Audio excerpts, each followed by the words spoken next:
तो सबसे पहले मैं आपसे यही जानना चाहूँगा कि क्या आपकी रणनीति थी प्रीलिम्स के लिए? कैसे आपने प्रीलिम्स को अप्रोच किया? आपने उसका क्या किन चीज़ों को समझा कि अच्छा ये करने से प्रीलिम्स हर बार निकलता है? अगर आप उसके बारे में बताना चाहें। जी, जी। सर सबसे पहले तो ये रहा कि जो प्रीवियस ईयर के क्वेश्चन है प्रीलिम्स में, जी, उसको देखने से हमको ये समझ में आ जाता है कि कौन से सब्जेक्ट को ज़्यादा प्रेफ़रेंस देना चाहिए। जी, तो इससे मेरा ये एनालिसिस था सर कि जी, सबसे फ़ोकस तो छत्तीसगढ़ का होना चाहिए क्योंकि जी, जीएस में 50 क्वेश्चन पूरा आना है मतलब 50%। तो जी, छत्तीसगढ़ को इतना ज़्यादा पढ़ लेना चाहिए, इतना अच्छे से पढ़ लेना चाहिए एक-एक पॉइंट को कि उसको पढ़ने के बाद एक रिलैक्स महसूस होना चाहिए कि मैंने 50% सिलेबस कंप्लीट कर लिया। सही और बात पढ़ने है। में बहुत मज़ा आता है सर छत्तीसगढ़ का। सही दूसरा बात है। एनालिसिस का पॉइंट ये था सर जी, कि जो इंडियन कॉन्स्टिट्यूशन है और जी, इंडियन हिस्ट्री है, ये हुँ, दोनों को ले तो ऑन एन एवरेज दोनों को मिला करके 20 से 22 क्वेश्चन आते हैं। सही बात है। तो अगर ये दोनों को अच्छे से कर लिया जाए, संविधान को और भारतीय इतिहास को, तो हमारा 20 से 22 क्वेश्चन फिर से रेडी हो गया। तो जी, फिर से एक रिलैक्स महसूस होने लगता है कि मैंने 70 क्वेश्चन को प्रिपेयर कर लिया आउट ऑफ 100। 70 क्वेश्चन मेरा मतलब जो प्रिपेयर हो गया पूरा। जी, फिर उसके बाद सर मेन रोल रहता है करंट अफेयर्स का। जी, तो सीजी के 50 क्वेश्चन में सीजी के करंट अफेयर्स इंक्लूड है। बाकी 5 से 6 क्वेश्चन ऐसे हैं जो इंडिया के करंट अफेयर्स होते हैं या इंटरनेशनल करंट अफेयर्स होते हैं। हुँ, तो इसके लिए आप कंटिन्यू एक आध न्यूज़पेपर तो पढ़ते आते ही होंगे अगर सीजीपीएससी के एस्पिरेंट्स हैं तो। इसके जी, अलावा आप मीडिया में कहीं न कहीं देखते रहे होंगे सोशल मीडिया में या यूट्यूब के माध्यम से करंट अफेयर्स। जैसे एक तो आप ही बहुत अच्छे से कराते हैं, कई करंट अफेयर्स के वीडियो हैं आपके। इसके जी, अलावा सर लास्ट में बहुत सारे इंस्टीट्यूट का ईयरली मैगज़ीन आ जाता है। तो कोई सा जी, भी एक मैगज़ीन आप लेकर के एक इम्पोर्टेंट फैक्ट को हाइलाइट करके पढ़ सकते हैं। तो फिर से जी, हमको ऐसा लगता है सर कि लगभग हमारा 75 क्वेश्चन ऑलमोस्ट कंप्लीट हो चुका है। तो जी, अगर हम इतना भी पढ़ते हैं और बहुत अच्छे से पढ़ते हैं, तो मान लो हमारा 5 क्वेश्चन इधर-उधर भी हो गया, फिर भी हमारा 70 क्वेश्चन सही होने का प्रोबेबिलिटी रहता है। लेकिन ऐसा नहीं है सर कि जो 25 क्वेश्चन जो और आते हैं इंडियन जियोग्राफी के, इकोनॉमिक्स के, फिलॉसफी के, तो ये सब चीज़ें ऐसे हैं कि कहीं न कहीं उसको भी आप पहले पढ़े हुए हैं और अभी भी पढ़ रहे होंगे, तो उसके क्वेश्चन भी कहीं न कहीं बनेंगे, डेफ़िनेटली बनेंगे। वो 30 में मान लेते हैं हमारा 10 क्वेश्चन भी बनेगा, 20 को तो छोड़ देते हैं। फिर भी हमारा एक मोटा-मोटी 85 क्वेश्चन का हम तैयारी कर लिए। और सही बात। सीजीपीएससी ऐसे क्वेश्चन देगा ही 5 से 10 क्वेश्चन जो किसी से नहीं बनता है। वो एकदम अनदेखा सा क्वेश्चन रहता है, तो उससे हमको डरने की ज़रूरत नहीं है। और अगर हम 85 क्वेश्चन का या 90 क्वेश्चन का अच्छे से तैयारी कर लिए और मान लो हमारा इस 90 में 65 से 70 का बीज भी सही हो जाता है, तो हमारा प्रीलिम्स एकदम ईज़िली क्लियर हो सकता है सर। तो जी, मेरा मेन फ़ोकस ये रहता था सर लास्ट में जी, छत्तीसगढ़ को मेरे को अच्छे से पढ़ना है, तो छत्तीसगढ़ में करंट अफेयर्स और छत्तीसगढ़ के इकोनॉमिक सर्वे और बजट इंक्लूड रहता था। दूसरा मैं जी। इंडियन हिस्ट्री और इंडियन कॉन्स्टिट्यूशन और करंट अफेयर्स को सबसे ज़्यादा फोकस करता था सर क्योंकि ये 75% सिलेबस को कंप्लीट कर देता है। तो लास्ट में मेरा ये स्मार्ट स्ट्रेटजी रहता था सर। देखिए, इसी को स्मार्ट स्ट्रेटजी बोलते हैं, जो हम लोग इनपुट आउटपुट भी बोलते हैं, कि बहुत लोग जी, पूरा इकोनॉमिक्स पढ़ रहे हैं, ये पढ़ रहे हैं, वो पढ़ रहे हैं। सर ने सीधा-सीधा बता दिया कि भई 50% तो छत्तीसगढ़ है, बाकी करीब 20-25% संविधान और इतिहास है। तो आपका 3/4 तो यहीं हो गया ना, मतलब जी, सीधी-सीधी बात है। और अब करंट मिला दिए तो 3/4 से ज़्यादा हो गया। तो मतलब जो मेन टॉप चीज़ें हैं ना, जिनमें आपको नंबर जल्दी मिलना है, जो पढ़ के नंबर श्योर हैं, पहले उनको पकड़िए। कई लोग ना छत्तीसगढ़ नहीं पढ़ते, मतलब हम लोग भी देखते हैं, या ओवर कॉन्फिडेंट में रहते हैं कि हो जाएगा, हो जाएगा। लेकिन वो बहुत ज़रूरी चीज़ है, सही बात है। और जी, ऐसे भी सोचेंगे आप कि छत्तीसगढ़ की एक किताब है, उतनी मोटी किताब जी, इकोनॉमिक्स की भी है, उतनी मोटी हिस्ट्री की भी है। तो एक जी, किताब में अगर 50 नंबर मिल रहा है, तो वो जल्दी पढ़ना चाहिए। अगली बिल्कुल। चीज़ मैं आपसे पूछूँगा कि टेस्ट सीरीज़ का कितना महत्व है? जैसे आप अभी प्रीलिम्स दिला रहे थे लगातार, तो टेस्ट जी, सीरीज़ जी। आप दिलाते थे कि नहीं? और एक चीज़ और, जैसे अभी बहुत सारे बच्चों के सवाल आते हैं कि भैया टेस्ट सीरीज़ तो दिला रहे हैं लेकिन नंबर कम आ रहे हैं, तो जी। डिमोटिवेशन आ रहा है, तो कैसे करें? क्या करें उसके लिए? सर ये सबकी अपनी-अपनी अलग-अलग इसमें रणनीति रहती है। मैंने जी, 2019 में जब पहली बार अपीयर हुआ, तो पूरा प्रॉपर टेस्ट सीरीज़ लगाया था मैं और जी, बट मेरा तो हुआ नहीं उसमें 2019 में। फिर जी। 2020 से सर मैं टेस्ट सीरीज़ ही नहीं दिया हूँ और अच्छा, 2020 अभी तक मैंने प्रीलिम्स का टेस्ट लगाना छोड़ दिया था और हर बार निकला है। तो जी, इसका मेन इम्पोर्टेंस ये है सर कि अगर आप क्वेश्चन अटेम्प्ट करना अच्छे से आ गया, जी, कहीं एरर नहीं कर रहे हैं आप जी, और समय प्रबंधन बेहतर कर रहे हैं आप प्रीलिम्स में, जी, तो जी, आपको सीरीज का ज़रूरत नहीं है। लेकिन सही बात। अगर आपके पास बहुत टाइम है, तो जी, बिल्कुल टेस्ट दीजिए क्योंकि मैं 2019 में दिया था सर और इतना सारा टेस्ट दिया था ना, तो एक मेरे को एक्सपीरियंस हो गया था। जी, तो मुझ में आ गया था कि टेस्ट सीरीज का इम्पोर्टेंस इतना है। तो जब मैं वो जी, सब चीज़ों को ओवरकम कर लिया था, तो जी, मुझे इसकी ज़रूरत नहीं पड़ी। लेकिन जिनको ज़रूरत है, वो बिल्कुल टेस्ट सीरीज लगाएँ और अपनी समस्या और कमजोरियों को पहचानने की कोशिश करें। ह्यूमन एरर ना करें कि दूसरा गोला भरना था, दूसरा जगह लग गया।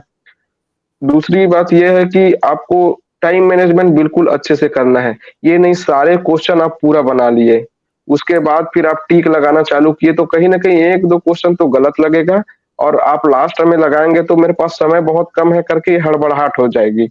तो सही इससे बात। अच्छा जैसे ही आप एक पन्ना खोलें, 8 क्वेश्चन आपको दिखा दोनों पेज में, हो सकता है 3 प्रश्न आपसे बन रहा है उस 8 में, तो तीनों को बाकायदा वहीं पे अपना बबल डाल लीजिए। ताकि जी, आपको फिर से वही दोबारा आके फिर उसको पलटने में टाइम लगेगा, फिर उसको एक बार पढ़ेंगे, फिर जाके आप गोला लगाएँगे तो ये डबल टाइम हो जाता है सर। और अभी का पीएससी का क्वेश्चन ऐसे आता है कि आपको वो डबल पढ़ने का मौका नहीं देगा। तो आपको जी, डबल से उसी को पढ़ना है जिसमें आपको डाउट रहेगा। जी, तो आपसे फर्स्ट में बनते जा रहे हैं, आपको वो लाइन से बनाते चले जाएँ और बबल भरते चले जाएँ, ये है। और नेक्स्ट बात ये है सर अभी प्रीलिम्स है और टेस्ट सीरीज लगा रहे हैं और रैंक कम आ रहा है या फिर आपका एक्यूरेसी कम आ रहा है तो उससे बिल्कुल घबराने का ज़रूरत नहीं है। आप एकदम शांत दिमाग से जाएँगे और ओरिजिनल पेपर तो अलग ही होता है, टेस्ट सीरीज आप कितना भी लगा लीजिए। ओरिजिनल जो पेपर रहता है, कभी-कभी ऐसा होता है जो टेस्ट सीरीज में टॉप करते थे, उनका कभी-कभी प्रीलिम्स नहीं निकला है और टेस्ट सही सीरीज में बात। जो लास्ट आते थे, उनका प्रीलिम्स निकला है। तो आपको घबराना नहीं है, आप अपना मेहनत पे बिल्कुल कॉन्फिडेंस रहें, ये है। जी। यहीं पे जो आपकी आखिरी लाइन स थी, उसी से मैं एक सवाल पूछना चाहूँगा कि देखिए प्रीलिम्स जिस दिन होता है या उसके हफ्ते भर पहले, एक ना घबराहट आ जाती है अंदर से। एक पैनिक होने लगता है कि होगा कि नहीं होगा तो क्या होगा, ये होगा, वो होगा। तो ये पैनिक तो होता ही होगा, मतलब सबको होता है थोड़ा बहुत। तो जैसे आप उसको कैसे डील करते थे? क्योंकि अभी फिर बच्चे जाएँगे एग्ज़ाम दिलाने, उनको लगेगा। अभी से मैसेज आने लगे हैं कि भैया कैसे करें, डर लग रहा है। तो ये जो डर है, घबराहट है, एग्ज़ाम से 1 दिन पहले नींद ना आना है, तो पहली चीज़ तो कई लोग को लगता है कि केवल हमारे साथ हो रहा है। मतलब हम ही को बस डर लग रहा है, बाकी सब तो खुश हैं। तो एक उसके बारे में बताइए कि आपको लगता था कि नहीं? और अगर लगता था तो कैसे डील करते थे आप उसको? जी, जी। बिल्कुल, ये सर जितने भी सीजीपीएससी की तैयारी कर रहे हैं, जी, वो सभी कैंडिडेट के लिए ये एक ह्यूमन नेचर है। सबको जी, लगता है ये एग्ज़ाम के पहले मुझे भी लगता था घबराहट और लेकिन इससे ओवरकम पाने का ये सबसे अच्छा तरीका था कि अगर आप जी-तोड़ मेहनत कर रहे हैं, जी, आप उसके लिए एकदम डेडिकेशन के साथ लगे हुए हैं और आप जी, एकदम प्रॉपर वे में मेहनत कर रहे हैं, तो आपको ये सोचना पड़ेगा, भाई जो भी हो, मैं इसके लिए अपना 100% इनपुट दे रहा हूँ। जी, तो मैं अपना 100% इनपुट दे रहा हूँ, तो कहीं न कहीं ये मेरे लिए अच्छा होगा ही। जी, तो और ये है सर, जो अपना 100% देते हैं, कड़ी मेहनत करते हैं, सिर्फ़ ये डर उन्हीं को लगती है। जो नहीं हुँ, करते हैं, उनको बिल्कुल डर नहीं रहेगा, वो तो जाके पूरा सभी क्वेश्चन अटेम्प्ट करके आएँगे। तो सही बात है। अच्छे अच्छे कैटेगरी में है कि आपको वो डर आ रहा है क्योंकि आपने उसके लिए मेहनत किया है, तो डर आना स्वाभाविक बात है। लेकिन आप जी, दूसरे पक्ष में ये भी सोचना कि मैंने उसके लिए मेहनत किया है, तो कहीं न कहीं मैं अच्छा परफ़ॉर्म करके आऊँगा। ये आपको जी, सोच के चलना है, तो बिल्कुल पैनिक नहीं होना है और जितना ज़्यादा हो सके 1 दिन पहले जी, मतलब 1 वीक पहले से आप चल-चल कर के पढ़ाई करने का वो करें। मैं जैसे कि रिमाइंड करता था सर तो पढ़ लेता था मस्त शाम तक, फिर शाम जी, जैसे होता था तो छत में जा कर के फिर वो सारी चीज़ों को बिना किताब देखे रिमाइंड करते रहता था। तो ऐसे जी, रिमाइंड करते-करते मैं 3 से 4 घंटा ऐसे छत में ही टहलते रहता था। तो जी, इससे फिज़िकली भी एक मतलब परिश्रम हो जाता है, तो हाँ, नींद नहीं आने का संभावना आ जाता है सर इससे। तो सही दोनों बात। चीज़ ज़्यादा पढ़ाई भी हो गया और नींद भी अच्छी आ जाती थी, ऐसा था। जी। एक चीज़ और मैं जो एग्ज़ाम जैसे आप टेस्ट सीरीज़ भले पहले नहीं दिलाए, तो मैं एक और संदेश देना चाहूँगा कि कोई बच्चा अगर नहीं दिला पा रहा है टेस्ट सीरीज़ और उसको कोई ये बोल रहा है कि यार टेस्ट सीरीज़ नहीं दिलाया तुम्हारा तो नहीं होगा, तो ये मत सोचिए। बहुत सारे ऐसे उदाहरण हैं, जो बिना टेस्ट सीरीज़ दिलाए भी लगातार निकाले हैं, आपके सामने बैठे हैं सैलेन जी। दूसरी चीज़ बिल्कुल कि सर। वो सीधी-सीधी यही बात की है कि टेस्ट सीरीज़ इसलिए है कि आपकी जो गलतियाँ फाइनल एग्ज़ाम में होंगी, उसको रोकना है। वो कोई आपके जी, गुणवत्ता का मापक नहीं है, आपके सेलेक्ट जी, होने का मापक नहीं है। आप मैं तो ये भी बोला एक बच्चे का मैसेज आया था कि मेरा 80 गलत हो रहा है। मैं बोला और खुश हो भाई कि तुम्हारा 80 ऐसे सवाल पता लगे जो तुमसे नहीं बनते, अब वो फाइनल में गलत जी, नहीं होंगे। तो टेस्ट सीरीज़ वही चीज़ है कि आपको अपने को सुधारना है, बस और कुछ नहीं है। तो जो फाइनल एग्ज़ाम आप दिलाते थे, जो प्री का एग्ज़ाम दिलाते थे, उसमें कैसे पेपर अटेम्प्ट करते थे? मतलब जैसे एक चीज़ तो आपने बताई कि हर पेज में आप बबल भरते जाते थे। कितने जी, राउंड में बनाते थे? और आप असेस कैसे करते थे कि कितने सवाल बनाना है? जैसे एक पीएससी ऐसा भी हुआ जिसमें 140 कट ऑफ गया, एक ऐसा भी गया जिसमें 85 गया। तो रेंज बहुत है पीएससी की, कट ऑफ एक ही नहीं जाता। तो आप जी, वो कैसे भी सोचते थे कि कितना अटेम्प्ट करना है? जी। सर पहले से तो सोच के नहीं जाता था कि कितना अटेम्प्ट करना है। मैं जी, सबसे पहले ये करता था कि जैसे ही मतलब क्वेश्चन पेपर को खोलने का वो मिलता है, पहले तो जी, आराम से शांत दिमाग से सारी चीज़ों को फ़ील करना चाहिए। फिर जैसे जी, ही आप उसका सील खोलते हैं, तो एक जी, बार सरसराते निगाहों से ऐसे देख लें कि कटा-फटा नहीं है। मैं सर जी, क्वेश्चन था, क्योंकि कभी-कभी होता है कि ऐसे पलट रहे हैं और क्वेश्चन को हाँ, पढ़ते जा रहे हैं, एक आध क्वेश्चन ऐसे मिला, जो नहीं च बनने वाला है। तो जब आप जी, स्टार्ट करेंगे ना, अरे यार! एक जी, क्वेश्चन तो वो आ गया है जो मेरे से बनेगा ही नहीं, वो दिमाग में चलते रहता है। वो थोड़ा-सा जी, नेगेटिव इम्पैक्ट पड़ता है। तो जी, इसको ध्यान में रखते हुए ना सर, आप जी, ये करते कि ऐसे पलटा-पलटा के कटा-फटा तो नहीं है, ब्लैंक नहीं है, इसको देख लेता था। फिर पहले पेज को खोलता था, पहले पन्ने को खोलने के बाद मेरे से जितने क्वेश्चन बन रहे हैं, उसको जी, तुरंत मैं धीरे-धीरे बबल भर लेता था और जो जी, उसमें 50-50 में डाउट है सर, उसको मैं गोला जी, लगा देता था, ताकि मैं इसको सेकंड में एक बार आके देखूँगा। तो जी, ऐसे करके सर अब जब हम 100वें क्वेश्चन तक जाते हैं, जी, तो तब हमको समझ में आता है सर कि क्वेश्चन का स्तर और पेपर का स्तर कैसा है। हो सकता है जी, पहले में हम 50 क्वेश्चन तक चले गए, तो हमको ये समझना चाहिए कि पेपर मॉडरेट लेवल में आए हैं, हमको और बढ़ना है। हो सकता है पहले राउंड में हमसे 35 से 40 क्वेश्चन ही बन रहे हैं। मतलब हमको समझ जाना है पेपर अच्छा खासा टफ आया है। डरना जी, नहीं है कि हमसे तो 35 ही क्वेश्चन बना है 100 में। जब आप इतना पढ़ के गए हैं और आपसे उतना बन रहा है, तो आप ये समझ लीजिए कि मेरे से इतना बन रहा है मतलब बाकियों से भी इतना ही बन रहा होगा। सही बात है। पैनिक नहीं करना है कि मेरे से तो बहुत कम बन रहा है, बाकी लोग बहुत बना रहे होंगे। नहीं, ऐसा नहीं रहता है। जब अपने ऊपर कॉन्फिडेंस रखना है कि मैं इतना पढ़ के आया हूँ, फिर भी मेरे से इतना बन रहा है, मतलब बाकियों से भी इतना ही बन रहा होगा, ये सोचना चाहिए। जी, फिर सेकंड राउंड में जो गोला मारे हैं 50-50 उसको तो 100% ही बनाना चाहिए बोलता हूँ मैं। क्योंकि जी, 50-50 जब भी आप बनाएँगे ना, मैंने देखा है 5 वर्षों में आपको फ़ायदा होगा ही। जी, 50 बनाने के बाद फिर अब जो क्वेश्चन बन रहा है, तो उसको फिर से आप एक बार देखेंगे ना, तो कहीं न कहीं कुछ न कुछ क्वेश्चन फिर लिंक बैठते जाएगा और कहीं न कहीं आंसर ऐसा लगेगा यही है आंसर और बाद में देखोगे तो आंसर वही निकलता है। तो जी, 3 राउंड में मैं सॉल्व करता था सर, तो ये 3 राउंड में मैं लगभग ना 80 से 90 क्वेश्चन के बीच में पहुँच जाता था। तो जी, 80 से 90 क्वेश्चन के बीच में पहुँचता था ना, तो अगर यहाँ से मेरा 70 क्वेश्चन भी सही हो गया, तो हुँ, 150 हो जाता है, और 20 क्वेश्चन का अगर माइनस करें, तो वो जी, 8 से 9 नंबर के बीच में भी अगर माइनस कर दे, तो जी, 130 चले जाता है सर। तो ये एक जी, अच्छा हो जाता है कि आपका प्रीलिम्स क्वालीफाई हो जाए। तो ये जी, अपना था सर मैं। जी।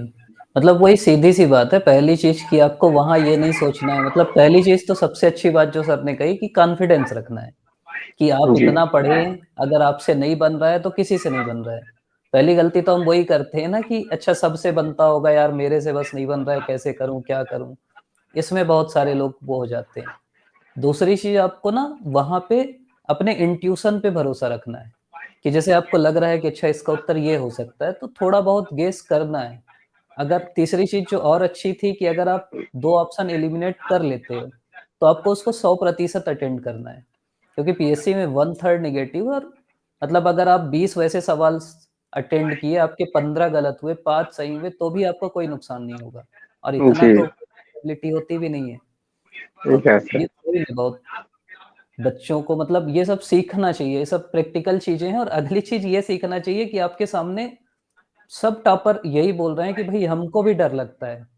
हमसे भी पहले राउंड में नहीं बनता, हम भी सवाल देख के डरते हैं, हम भी एग्ज़ाम से पहले डरते हैं। तो आपको ऐसा लग रहा है ना तो आप भी अगले टॉपर हैं, जो सर ने सबसे अच्छी बात कही कि जो नहीं पढ़ा उसको डर क्यों लगेगा भई? जो पढ़ा है उसी को डर लगेगा। तो सर अगली चीज़ ये जो प्रीलिम्स और पेपर 1 और पेपर 2 के बीच का गैप रहता है, इसको आप कैसे मैनेज करते थे? मतलब पिछले सवाल डिस्कस करते थे या बैठते थे, दोस्तों के साथ बैठते थे या सीसेट का पढ़ते थे? किस टाइप से इस टाइम को मैनेज करते थे और कैसे करना चाहिए बच्चों को? जी, जी। पेपर 1 देने के बाद सर बिल्कुल उसको चुपचाप क्लोज़ करके बैग में अंदर डाल देना चाहिए। जी, बिल्कुल डिस्कस नहीं करना चाहिए, क्योंकि जो हो चुका है वो हो चुका है, और डिस्कस करने के लिए जैसे ही पेपर 2 खत्म होता है, आपके पास समय ही समय रहेगा। जी, जैसे ही पेपर 1 देते हैं, उसके बाद कुछ खा लेना चाहिए, जी, क्योंकि सारा मानसिक रूप से आप उसमें लगे रहते हैं, तो जी, थोड़ी-सी एनर्जी का भी ज़रूरत रहता है। फिर उसके बाद जो हिंदी के कुछ-कुछ इम्पोर्टेंट चीज़ें हैं, उसको जी, एक नज़र देख सकते हैं। मैं तो सर विनय कुमार पाठक का बुक को ही पूरा 1 राउंड कंप्लीट कर डालता था, जो अच्छा, आधा पौन घंटा में ही। उस जी, उसके बाद कुछ-कुछ इम्पोर्टेंट फ़ॉर्मूलेस हैं, मैथ्स के या रीज़निंग के, तो फ़ॉर्मूला देख लेता था। बस इतना जी, ही तो मिलता है सर करने के लिए, तो इतना आप कर लिए तो सफिशिएंट है वो। जी। अगली जी, चीज़ सीसेट का जब आप पेपर दिलाते हैं तो मतलब वो जो अटेम्प्ट होता है, कई लोग क्या करते हैं कि वो अपना जो कट ऑफ है कि 33 बना लिए, 34 बना लिए, 35 बना लिए, अब रुक गए। कुछ सोचते हैं कि हम पूरा बनाएँ, कुछ सोचते हैं कि मिडल वाला कि भाई 50 के आस-पास। तो इसमें क्या रणनीति अपनाना चाहिए बच्चों को खासकर कि कितना अटेम्प्ट सेफ रहता है और कैसे सर अटेम्प्ट करना चाहिए? जी, जी। इसमें भी आप जो क्वालीफाइंग मार्क्स है, उसको जी, बिल्कुल ना सोचें। पेपर जी, 1 जैसे ही इसको भी ट्रीट करें। जी, बिल्कुल आप उसे चालू करें, और इसमें स्मार्ट स्ट्रैटेजी ये होना चाहिए सर, सबसे जी, पहले आप हिंदी और छत्तीसगढ़ी के क्वेश्चन को सॉल्व करें, क्योंकि वो जी, ज़्यादा टफ नहीं रहता है, पढ़ने में भी ईज़ी रहता है और फटाफट बनता है। जी, तो जो 30 से 35 क्वेश्चन है वो जल्दी अटेम्प्ट हो जाते हैं। फिर जी, उससे थोड़ा-सा समझ में आ गया कि मेरा इतना क्वेश्चन लगभग बन गया।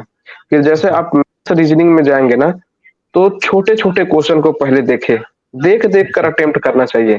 वरना कभी-कभी ऐसे होता है, एक बड़े क्वेश्चन को लेके गए, इसमें तो 5 क्वेश्चन आया है करके, और जी, उसी को बना के थक गए, बन ही नहीं रहा है, वो आधा घंटा भी निकल गया, पौन घंटा कई लोग दे देते हैं। मैं नहीं, इसको बनाना है करके। तो आप अपने ईगो को साइड कर देना, अगर वो क्वेश्चन 5 क्वेश्चन वाला भी है और वो आपसे 5 से 7 मिनट में नहीं बन रहा है, तो छोड़ दो, आगे बढ़ो। जी, तो मैं तो ये करता था सर, उसमें पहले छोटे-छोटे क्वेश्चन कौन है, स्टेटमेंट में भी, पढ़ने में भी छोटे-छोटे कौन है, उसको मैं छाँटता था पहले, फिर उसको जी, बनाता था, ताकि वो पढ़ने में भी ईज़ी हो जाता था, समझने में भी ईज़ी हो जाता था, और बनाने में भी ईज़ी हो जाता था। तो जब ये सारे जी, बन जाते थे, तो फिर मैं बड़े-बड़े क्वेश्चन को अटेम्प्ट करता था। तो इससे ये है कि इसमें भी आपसे जितना बन रहा है, बिल्कुल बनाइए। जितना हो सकता है बनाइए, पीछे बिल्कुल मत सोचें कि मेरे को 66 मार्क्स लाना है, तो मेरे को 35 ही बनाना है, 40 ही बनाना है, ऐसे नहीं। जी, आपसे जितना बन रहा है, बिल्कुल बनाइए। और मैं तो हमेशा ये बोलता हूँ कि आप 50 प्लस सोच के जाना चाहिए, अगर आपको एकदम टफ लगता है तो। कम से कम जी, 50 होना चाहिए, क्योंकि कभी-कभी ऐसे होता है आप 40 बना के आए हैं, हो सकता है उसी 40 में का 5 क्वेश्चन को डिलीट कर दिया आयोग, सही बात। से ही बाहर हो जाते हैं। तो कम से कम मिनिमम 50 लेके चलना चाहिए, और मैक्सिमम तो आप जितना बना सके 100 क्वेश्चन में। जी, मतलब दिमाग में वही है कि ऐसा नहीं रखना है कि ये बॉर्डर तक हम बनाएँगे, क्योंकि मैं 2-4 जी, ऐसे लोगों को भी जानता हूँ कि वो बोले कि हमसे तो ये 38 बिल्कुल श्योर थे, हम बना दिए, आयोग सही में 5 सवाल डिलीट कर दिया और 1-2 हाँ, तो ये गलत हो ही जाते हैं। वो हो गए, जी, बाहर हो गए, जबकि वो जी, आगे आराम से बना सकते थे। तो वही बिल्कुल। हर जगह जो सर बता रहे हैं ना आपको स्मार्ट स्ट्रेटजी कि पढ़ने में भी स्मार्ट स्ट्रेटजी कि जो ज़्यादा आता है वो पढ़िए। सीसेट बनाने में भी स्मार्ट स्ट्रेटजी कि पहले हिंदी छत्तीसगढ़ी बनाइए, फिर छोटे सवाल बनाइए, जिसमें ज़्यादा समय लग रहा है उसमें ईगो को साइड करिए। ईगो बहुत खतरनाक चीज़ है, पर ना कई बार होता है कि किसी सवाल को जी, बताइए सर? इसका एक एग्जांपल है सर, आई थिंक वो 2021 का है। जी, 2021 का जो सीसेट का पेपर है, वो जी, मैथ्स बैकग्राउंड वाले भी नहीं पढ़ गए। एक-एक क्वेश्चन को बनाने लगते तो 15, 20-20 मिनट में बनते। तो जी, सबसे अच्छा स्ट्रेटजी यही था कि मैंने पहले जो छोटा-छोटा क्वेश्चन है रीजनिंग के, मैथ्स के, उसको उठा-उठा के बनाए। तो ऐसे जी, करके लगभग 15-15 क्वेश्चन बने थे सर, ज़्यादा नहीं बना था। और वो जी, और उसके बाद मेरा लगभग 25 से 30 क्वेश्चन इधर बन गए थे। तो वो मिला के मेरा फिर निकल गया था सी सेट। और कई लोग वो मैथ्स को लाइन से बना रहे हैं, एक ही क्वेश्चन में लगे थे, तो बहुत लोगों का सी सेट क्वालीफाई नहीं हो पाया था, जबकि जीएस में अच्छा खासा नंबर था। तो सही हमको बात है। जाके कठिन परिश्रम नहीं करना है, स्मार्ट स्ट्रेटजी को अपनाते हुए हमको चुन-चुन कर काम करना है। सही बात है। मतलब आपका उद्देश्य पास होना है, कोई दिखाना तो नहीं है किसी को कि मैं मैथ्स वाला हूँ, तो मैथ्स बनाना ज़रूरी है। वो जी, चीज़ नहीं करना है। और कई बार ना ईगो भी आ जाता है कि अपन कोई सवाल बना 1 मिनट दे दिए, फिर लगता है यार 1 मिनट तो दे दिए हैं, 30 सेकंड और दे देते हैं। फिर डेढ़ मिनट हो गया, 20 सेकंड और दे देते हैं। वो देते-देते होता ना है सर। और जब 3 मिनट दे दिए तो लगता है अब इसको 3 मिनट अपन फिर से अगला सेशन रिकॉर्ड करेंगे। अगर मैं आपसे एक अंतिम संदेश लूँ, जो आप अपने छोटे भाई-बहनों को देना चाहते हैं, जो अभी तैयारी कर रहे हैं, तो आप उनको क्या सलाह देंगे? वो क्या करें? और प्रीलिम्स के लिए स्पेसिफिक क्या सलाह देंगे आप? जी, जी। बिल्कुल 9 फरवरी को प्रीलिम्स का होने वाला है सीजीपीएससी का एग्ज़ाम।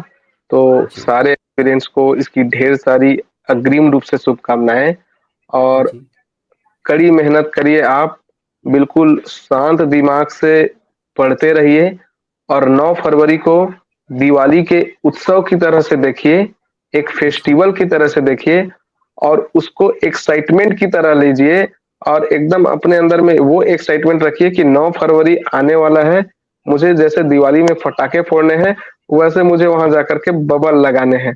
तो जी, एक एक्साइटमेंट रखना है आपको कि मुझे 9 तारीख को, मतलब एक त्योहार के जैसे में, त्योहार के रूप में मनाना है। तो आप लोगों को उस सीजीपीएससी की त्योहार की अग्रिम शुभकामनाएँ, और आप बिल्कुल आई होप मेहनत कर रहे होंगे, तो उनका उनकी सफलता या उनका परिणाम आपको ज़रूर मिलेगी। इसके साथ मैं आपको ढेर सारी शुभकामनाएँ देना चाहूँगा।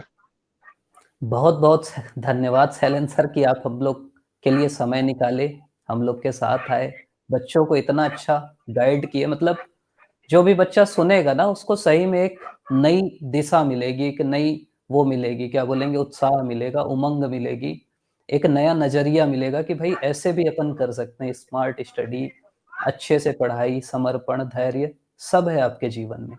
तो आपका सच में हमारी टीम की ओर से, सभी एस्पिरेंट्स की ओर से बहुत-बहुत धन्यवाद और आपके उज्जवल भविष्य के लिए खूब सारी शुभकामनाएँ।